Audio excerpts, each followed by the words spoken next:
Donald Trump is back at it again, proving the media wrong. Now, if we were to listen to the media, if we were to believe what they say, they'd have us believe that Donald Trump is the biggest liar around, by far, for a president or a presidential candidate for that matter. They would say that he lies about absolutely everything, that he's a liar and the truth ain't in him, right? The problem with that is that Donald Trump is keeping his word. Now, what I mean by that is he's freed Ross Ulbricht. He's pardoned him. Now, I'm not saying that Donald Trump doesn't lie. He lies all the time about all kinds of stuff. But the lies don't matter. He literally just embellishes the truth, as one might say. He exaggerates about things, about the size of his crowds, about how great he might be, or about how great someone else is. But weirdly enough, as we saw in the first term as well, Trump doesn't lie about the big things. In fact, he says the quiet part out loud. I recall back whenever he was selling guns to Saudi Arabians, where he said, "We're going to sell guns to Saudi Arabians. We're going to make a ton of money doing it." And it was one of those things, and sorry for the terrible Trump accent, or terrible Trump impression. Absolutely awful. But either way, it's one of those things where everyone knew it was happening. We knew it happened with Bush. We knew that Bush was selling weapons to the Iraqis. We knew Obama was selling weapons to the Iraqis. But when Trump did it, he said, yeah, we're doing it. We're going to make a killing off of it. He was saying the quiet part out loud. Now, like I said, he does lie about things. But they're only things that don't matter, like the size of his hands or the size of his crowds, things like that. But, with the things that do matter, when he says he'll do something, he will do his damnedest. He would try very hard to do it. And this is one of those things where he didn't have to do this, because this is his last term as president. He can't run again. Besides, he's too old anyway, right? And yet he still kept his word. He told the Libertarian Party, and he told Ross Ulbricht's mother, because you supported me, I'm going to free Ross Ulbricht. And lo and behold, he has pardoned Ross Ulbricht. Now, I know some of you are probably asking, who is Ross Ulbricht? Why does this even matter? Let me tell you who he is. So first off, let me just say that his imprisonment was probably one of the biggest injustices that we've seen in a long time. The reason I say that is the government blamed him for everything that happened. Now, Ross Ulbricht created the Silk Road. It was a website back in the early 2010s where you could use Bitcoin to buy and sell pretty much wherever the hell you wanted. Now, this was a black market website. You had to use the Tor and the BitOnion or whatever the hell they called it, right, to get onto it. And you could only buy things in Bitcoin. And the reason why the government got so upset about it, or at least the reason why they say they got so upset about it, is because drugs, drug trafficking, all that good stuff. I wonder if it's not really because Bitcoin. Because at that point in time, the government was nowhere near talking about CBDC, or, any sort of digital currencies, any sort of decentralized, less centralized currencies. I think the government was just doing what they do with the petrodollar, which is to say, exerting their control to make sure that no one else uses a currency that isn't controlled by the U.S. government. Because you got to think about it, right? The source of all of our wealth and power is the petrodollar. It's the fact that we can export our inflation and no one else can do a damn thing about it because our dollar is used to trade everything. You need oil? Dollar. You need food? Dollar. You need weapons? Dollar. Everything is dollars, right? And Ross Ulbricht was introducing Bitcoin to the populace, or at least, using Bitcoin for currency. God forbid that we undermine the petrodollar. God forbid that we let digital currencies or decentralized currencies take place, right? And I think the secondary part was that at that point in time, Obama was president, and the woke left, the woke hive mind, if you will, was starting to take control over our government institutions. Now, they'd been doing it for decades beforehand, but it was really coming out to play, and the masks were coming off, right? And I think that they really did not want to see a libertarian succeed, because that would mean that they would lose their control. If all of America decided, libertarianism is the way to go, the government would have no control, because libertarian tenets are small government, as small as you can get it. Some of them are straight up anarchists, where they want no government. Now, that's not to say that I'm a libertarian. I'm not. But I agree with some of the stuff the libertarians say, and some things I don't, right? We still need some regulations. Some regulations make sense. But I think a freer country is a better country. And I think that the machine could not handle that. They did not want to deal with that. And so, because Ross Ulbricht created this website, this decentralized website where you could buy and sell and trade whatever the hell you wanted, using something that wasn't the dollar, mind you, using Bitcoin, I think the government just brought the hammer down and decided to make an example out of him so that no one else would do it. Because, it's threatening the government's power. So what they did, because this kid, because at the time he was a kid, made this website, the Silk Road, right? He was arrested in 2013, I believe. We'll go through this article from NPR soon, and we'll confirm that. And they gave him 2 life sentences plus 40 years because he created a website. Now, their excuse was that people died, that people bought drugs, overdosed, died.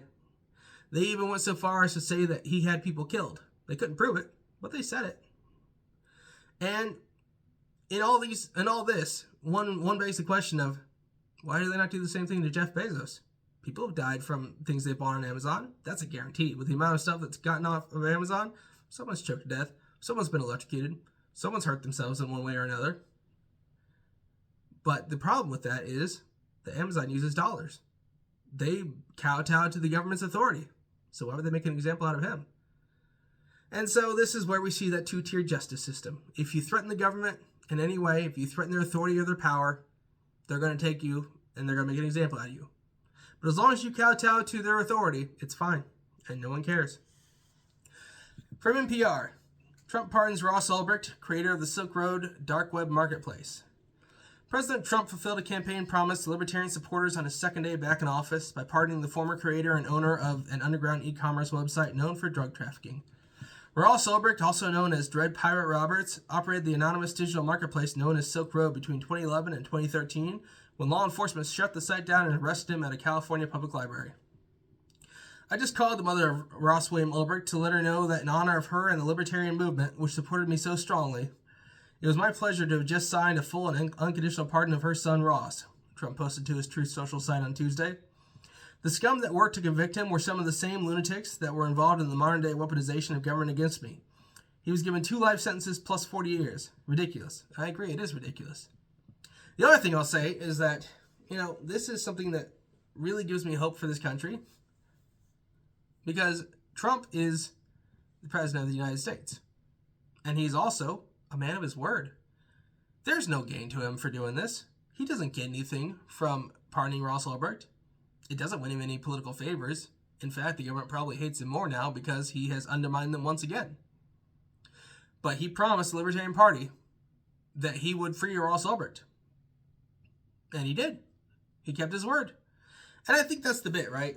Where Trump is all about making sure people love him. That's all he cares about. He needs people to love him. He's very egotistical. And if you say he's not, I got a bridge to say it, because Trump is super egotistical. But it's not a bad thing. It's something where it's good. It coerces Trump to do things that are good for the nation because he wants people to love him. And so he keeps his word. He makes promises and he keeps his word. We saw it with the other executive orders he's issued as well. He promised to end birthright citizenship.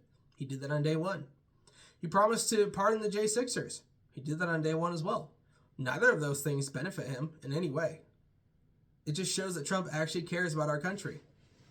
Now, obviously, Trump wants his name plastered in gold letters everywhere. We can see it on his buildings. But he really does care about what happens to the United States. And that's not saying that Trump is the best president ever. He's not. He's an okay president. But the other side, and this is something I posted on X not too long ago, is he's the okayest president of all time. But he's the greatest president of my lifetime. Because I'm 27, right? I lived through Obama. I lived through Biden. I lived through most of Bush and probably a little bit of Clinton that I don't remember.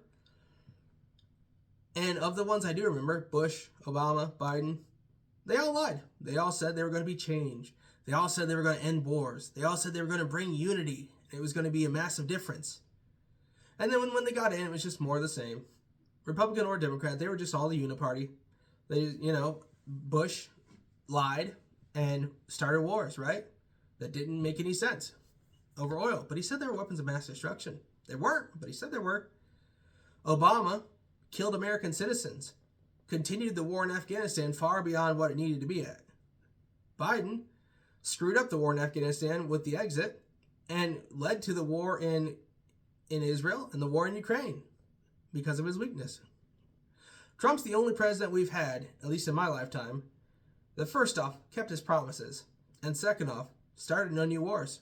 And I'm hoping the same thing happens this time, because I think that Trump is going to usher in what he said is the golden age of America. I think he's going to, because you got to understand, right? The pendulum swings both ways. In the 80s, the 90s, the 70s even, we saw it swinging very hard to the left. And, in the early 2010s and 2000s, it was all the way to the left. And so much so that the woke infiltrated all of our institutions. They took over the government, essentially. Everyone was in fear for their jobs, for their livelihood. Walking on eggshells. If you say the wrong thing, you're canceled. And now I think we're starting to see the pendulum swing the other way, because it's become popular in counterculture to be conservative. It's become popular in counterculture to say what you think about transgenderism and LGBT stuff and all that good stuff, saying it's crazy, saying it's mental illness, this, that, and the other. And it's become counterculture and cool to call out the woke ideology and how crazy they are. So I think in the next 20, 30 years, we'll probably see the country go very conservative. But it'll only last for so long because, like I said, the pendulum swings both ways. In 50 years, 60, 70 years, something like that, the woke will come back. And it'll come back with a vengeance. It won't be the same flavor. It'll be a different flavor of woke. But it'll come back.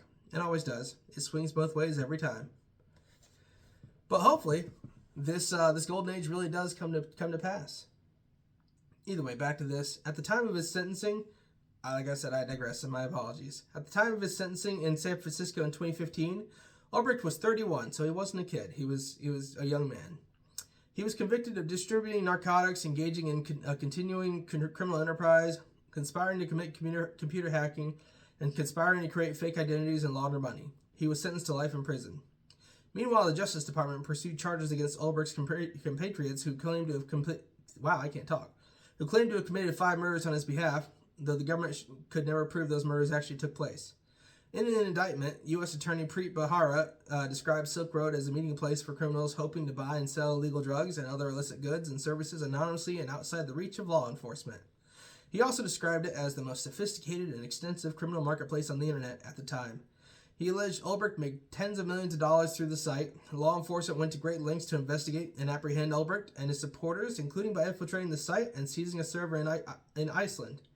Ulbricht's early writings on the ideas behind Silk Road emphasized his desire to create a free and anonymous marketplace, to use economic theory as a means to abolish the use of coercion and aggression amongst mankind, according to a public LinkedIn post. In order to access the site, users had to use anonymous software or anonymity software called Tor and pay with Bitcoin, a cryptocurrency whose transactions are all recorded online. Those principles are aligned with the libertarian political philosophy, which generally advocates for the protection of individual liberties, which is a good thing. Libertarian activists have supported Ulbricht's release for years, organizing around the banner Free Ross and painting Ulbricht as a young, peace-loving former Eagle Scout who made mistakes rather than a dangerous kingpin, according to his supporters' webpage. They argued his life sentence is an example of government overreach, and I will agree to the ends of the earth that was an example of government overreach. President Trump has been amenable to libertarian concerns. He promised to commute Ulbricht's sentence during the Libertarian National Convention in Washington in May of 2024, and has gotten close to the so-called techno-libertarians like Tesla CEO Elon Musk. Trump has also publicly promised to make the United States the crypto capital of the planet, propping up prominent Bitcoin users and supporters. Ulbricht, for his part, took to social media to celebrate Trump's election victory and remind him of his promise. 1 week after the election, he wrote on X that he can finally see the light of freedom at the end of the tunnel. And like I said, Trump is the first president that I've seen who kept his promises, who is continuing to keep his promises. Now, one thing I've seen on X is people who just refuse to give him any credit because he couldn't make Mexico pay for the wall. He couldn't deport as many people as he wanted to. So he wasn't keeping his promises. He was lying. And my thoughts on that are, give him credit where credit's due. The man is trying. He's going through lawsuits right now already about his ending of birthright citizenship. The machine is going to constantly try to undermine Trump. But he's trying his best. He's doing what he can. Against every bit of enmity he's got facing him, he is making strides towards making this country better. Like I said, man, give him credit where credit's due. I give Biden where he deserved credit. He pardoned people who deserved it, and that's a good thing. Same thing with Trump. Trump does a lot more than Biden has done. He's already 2 days in. What are we done? Yeah, 2 days in. And, well, I guess this is day 3. He's made the country already this much better. And hopefully he continues. Hopefully he's successful. And hopefully we see this movement continue to its finality, to its endpoint, where the country is a better place. And hopefully the nightmare is truly over and leftism will slowly die out until the pendulum swings back. Either way, guys, that's all I've got to say about that. Next segment's coming up later today. Make sure to smash that like button and subscribe, and I'll see you guys then.